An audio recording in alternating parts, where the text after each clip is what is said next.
বন্ধ করিয়ে একটা মব সৃষ্টি করার চেষ্টা করছে এবং এই ন্যারেটিভ দাঁড় করার চেষ্টা করছে যে ইউল্যাব কেন্দ্রে ভোট গণনা সুষ্ঠু চলছে না। তারপর তারা কারচুপি হচ্ছে এটা সেটা বলে স্লোগান দিতে লাগলেন। এবং আমি ফেসবুক লাইভে ছিলাম, আমি সামিয়া মাসুদ মোমো, আপনারা আমার আইডিতে গেলে দেখতে পাবেন।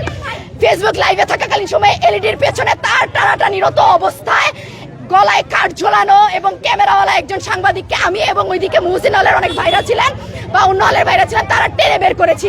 টেনে বের করার পরে মানে তাকে আমরা জিজ্ঞেস করছি এলইডির পেছনে তিনি কি করছেন, তার ধরে কেন টানছেন। তিনি হচ্ছে এখান থেকে চলে গেছেন।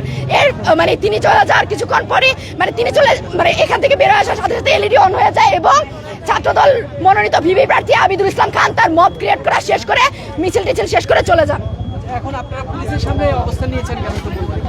শোনেন, একটা সত্যি কথা বলতে, পুলিশ এই কেন্দ্রে এখানে খালি 4-5 জন দেখছেন, তাও এখন দেখছেন। শুরু থেকে এখানে 3 থেকে 4 জন পুলিশ ছিল এবং ওইদিকে কোনো পুলিশ নাই, এদিকে কোনো পুলিশ নাই।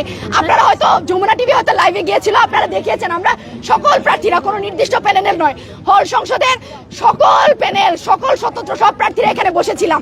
আমরা হচ্ছে এখানে বসেছিলাম, আমাদের পেছনে পুলিশরা মাঠে বসে ঝিমোচ্ছিলেন আর কি, অগণিত পুলিশ। আমরা একজন পুলিশ আপুকে জিজ্ঞেস করে ডাকলাম যে আপু আপনারা কেন হচ্ছে এখানে গেটে গিয়ে পাহারা দিচ্ছেন না, শুনছি তো ক্যাম্পাসে মিছিল হচ্ছে, অনেক কিছু হতে পারে। ওনারা বলতেছে আমাদের উপর থেকে নির্দেশ আসলে আমরা করব, তাছাড়া করব না।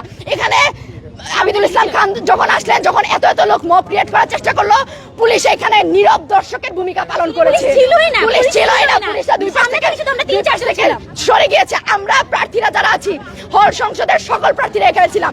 এই কেন্দ্রটা এলইডিটা আমরা চালু করেছি 5টা 1 মিনিটের পর থেকে। এরপরে কখনো এলইডি বন্ধ হয় নাই, আমরা কেন্দ্র পাহারা দিচ্ছি। যে মব সৃষ্টি করার চেষ্টা হলো উদ্দেশ্য প্রণোদিত ভাবে, যেটাকে আমরা উদ্দেশ্য প্রণোদিত মবই বলবো। এবং কিছু ভাড়া করা সাংবাদিক নিয়ে এসে বলা হলো আমরা নাকি মিথ্যাচার করেছি, 10 মিনিটের জন্য বন্ধ ছিল।